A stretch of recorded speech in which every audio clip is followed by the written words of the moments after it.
Visakhapatnam airport, పెద్ద పెద్ద infrastructure part, railway లైన్లు, Kathipudi Kakinada Narsapuram railway line, Kadapa Bengaluru railway లైన్లు, ఇన్ఫ్రాస్ట్రక్చర్ ప్రాజెక్ట్స్ అన్ని సెట్ చేసుకోవాలి. అలాగే షార్ట్ టర్మ్ ప్లాన్స్, స్వల్పకాలిక ప్రణాళికతో ఐటీ కంపెనీస్ తెచ్చుకునే విధంగా, ఒక సంవత్సరం లోపు రెవెన్యూ వచ్చే ఎంఎస్ఎంఈలు ప్రోత్సహించే విధంగా ఇవన్నీ ప్లాన్ బోల్డ్ పనులు మన చేతుల్లో. ప్రజలకు ఎన్నో హామీలు ఇచ్చాం, ఎన్నో అష్యూరెన్సెస్ ఇచ్చాం. ఎన్ని వదిలేసి ఆటవిక సమాజంలో వెళ్ళిపోయి గుడ్లు రాళ్లు వేయటం వల్ల ఏం వస్తాయి? ఏం వదులుతుంది? మీకు ఉద్యోగాలు వస్తాయా? గుడ్లు రాళ్లు వేస్తే ఉద్యోగాలు వస్తాయా? అభివృద్ధి వస్తారా? మీ ఇంట్లో ఫుడ్ ఏమైనా పెట్టగలగా? మనమన్నా దయచేసి ఎన్డీఏ కుటుంబ సభ్యులు ఎవరు దాంట్లో ఇన్వాల్వ్ అయినా సరే దయచేసి చేతులు జోడించి విజ్ఞప్తి చేస్తున్నాం. వాళ్ళు చేసినట్టు మనం చేయొద్దు. ప్రజలు మనకు పెద్ద మ్యాండేట్ ఉంది. ఆ మ్యాండేట్ ని గౌరవించి ముందుకు వెళ్లి బలారా బలి బ్రహ్మాండంగా చేశారు. ఇదిగత పాలన అనిపించే విధంగా చంద్రబాబు నాయుడు అంటున్నారు, నేను మారిన చంద్రబాబు నాయుడు గారు.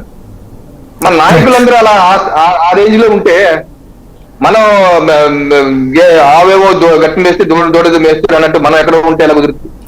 దయచేసి ఇవన్నీ మానేయండి. పోలీసులు కూడా తప్పనిసరిగా లా అండ్ ఆర్డర్ విషయంలో నో కాంప్రమైజ్.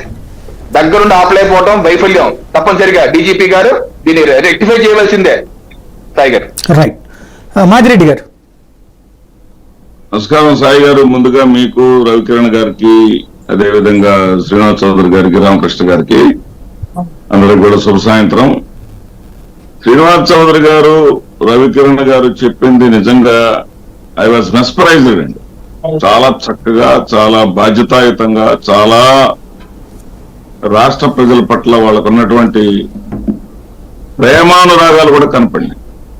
దానికి ముందుగా వాళ్ళిద్దరిని అభినందిస్తూ నేనేమంటున్నానంటే, ప్రజాస్వామ్యంలో ఈ గెలుపోవటంలన్నీ సహజం అండి.